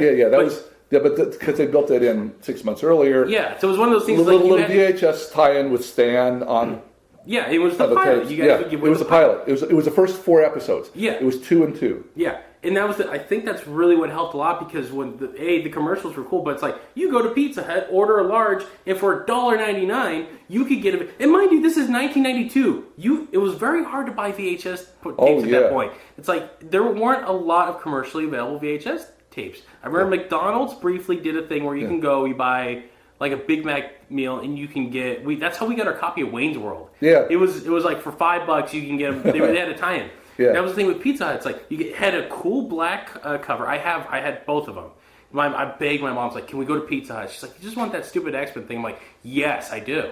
And so you guys you did your job. You got the kids hooked. Yeah. And ran that tape till it was just dust. Like you could see right through it. I still have a set of those from then. It worked out our dumb luck. But so anyway, so the thing with Morph, I mean, it's just something Mark and I mean, our background is we like really adult storytelling. I mean, we're film noir fans, we're Western fans, we're war movie fans, we're just adult drama fans, and we hate playing at it violence. If there's I get the idea that you have to be careful with violence for kids within reason. I don't take my 5-year-olds to see slasher movies. Yeah.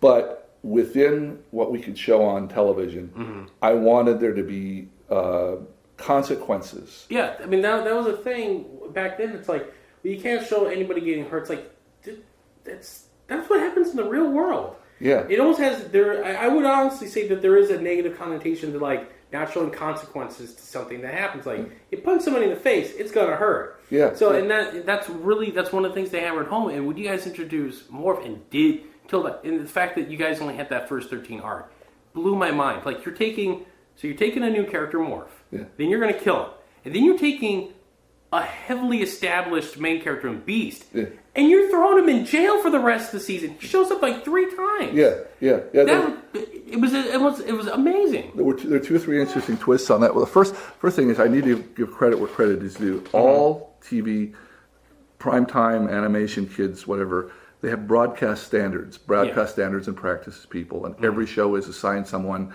If you Hill Street Blues, you can only show someone's butt for a couple of seconds.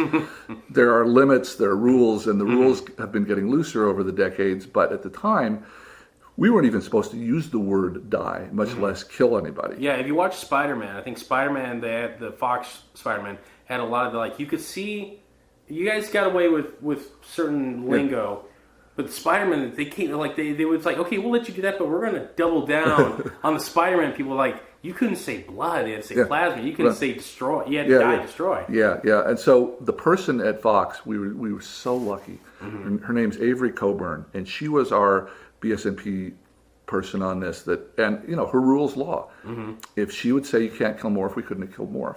And I have these long, but she's a really thoughtful executive, and 9 out of 10 executives would have said you can't kill Morph. It's just a rule. She was thoughtful. She loved storytelling. She loved the show, and she had come. Thank God, she had come from Fox Primetime. She was used to giving notes on The Simpsons, rather than notes on Bobby's World. So she came to the X-Men show a little more open-minded and open to, and what she would say was like, say, the thing with Morph, we don't want to see it on screen. We don't want it to be gratuitous. We don't want, and I'm saying the whole point of it is, he dies so we can see the reaction with the rest of the X-Men. Yeah. We want them to grieve for 30 minutes. Yeah. We want them to show what it is that they do has consequences and how much they care for each other. And she got that, and she said, "Okay." And it took a couple weeks of back and forth. Yeah. She said, "Okay, you can kill off this character. It can't be on screen. You can't you can't scream. You can't do this. You can't do."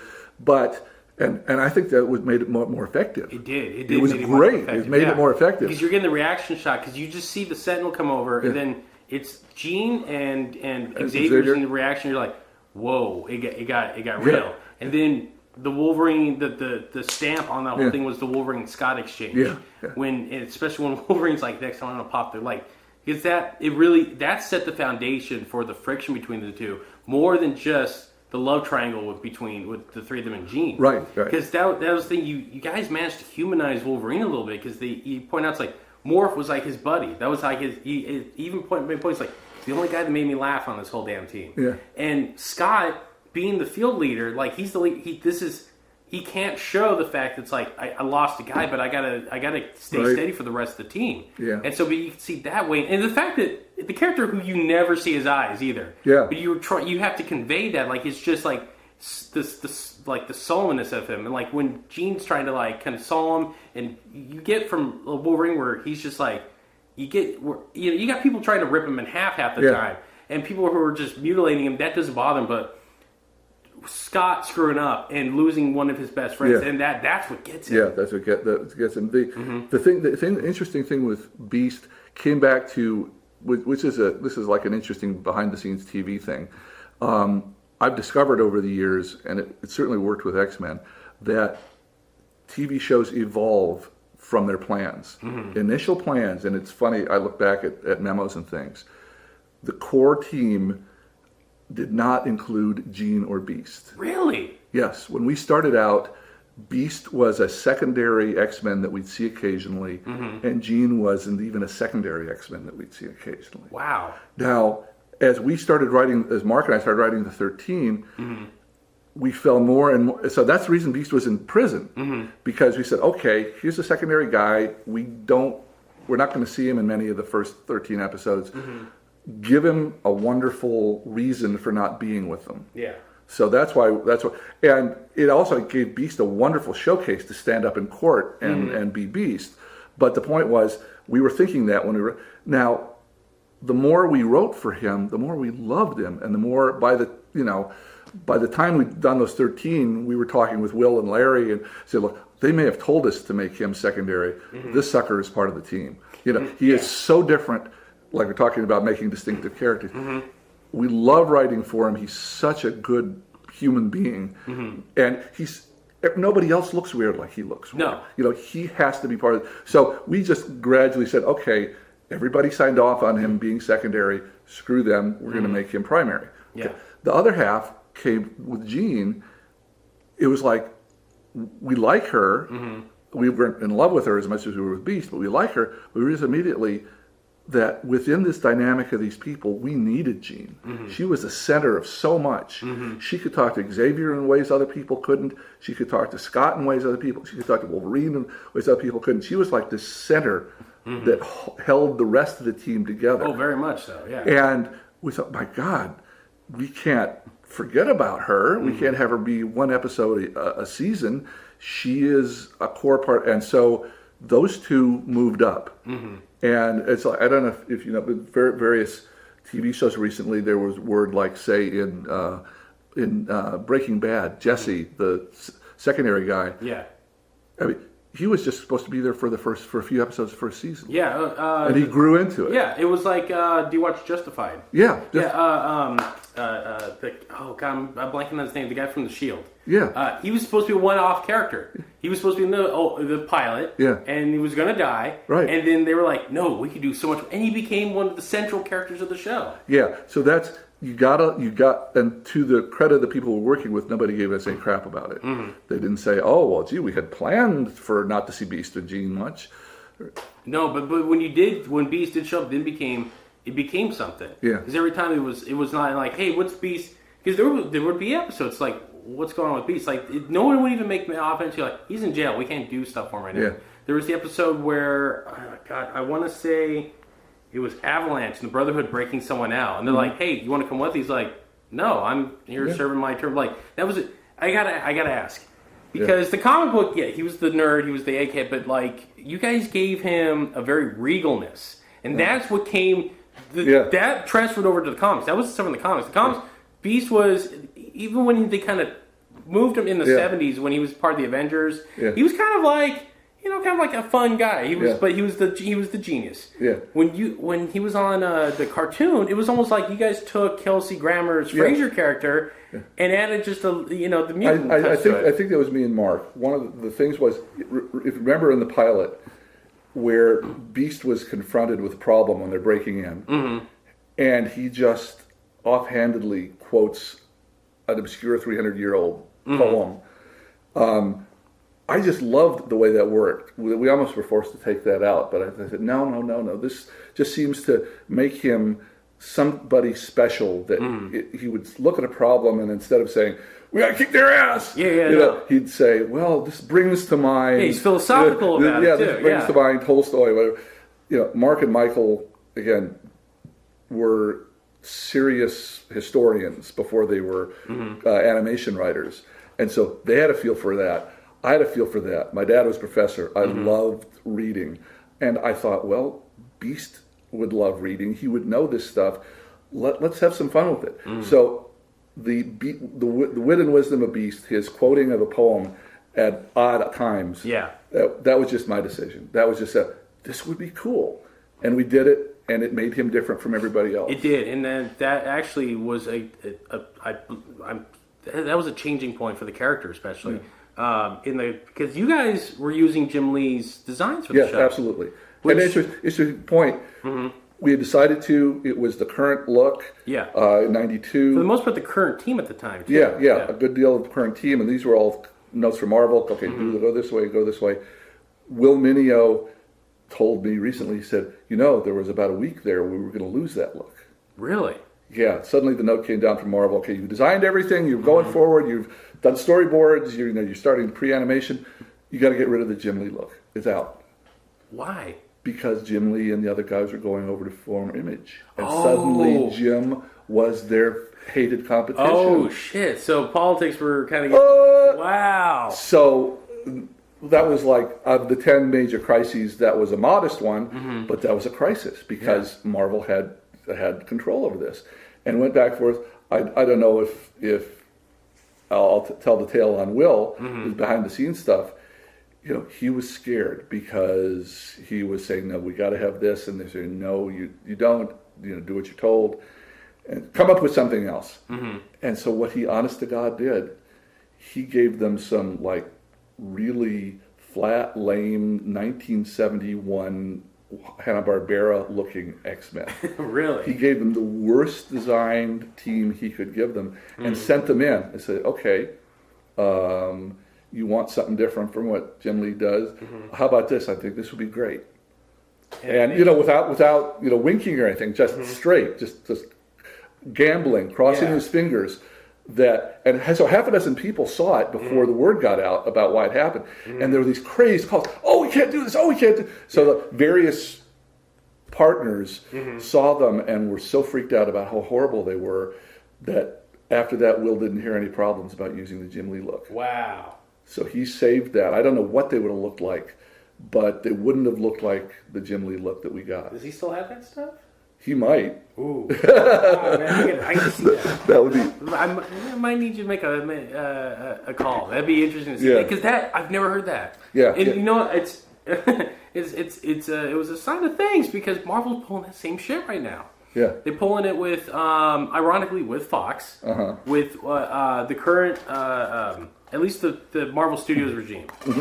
They're kind of, even though they say we're separate from the comics are doing, no, it's clear as day. It's like movies are what's selling. We got to make the comics sell. Even though the numbers say the people who've seen the movies are not buying the books. They're not. They're two separate things. As much as you keep trying to hammer that home.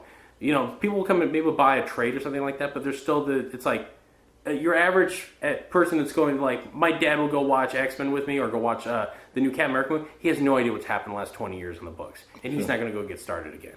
And that's the thing. But Marvel has this idea. It's like, well, no, we got to do this. And the problem is they're in a bitter feud with Fox, and so the decree came up. They just canceled Fantastic Four because when they were like, hey, we got our cool new studio. We'd love to have Fantastic Four back. You guys haven't done anything about 5 years.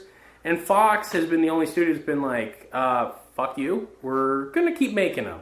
And so that created like this hard edge thing. So now it's from Perlmutter. Perlmutter.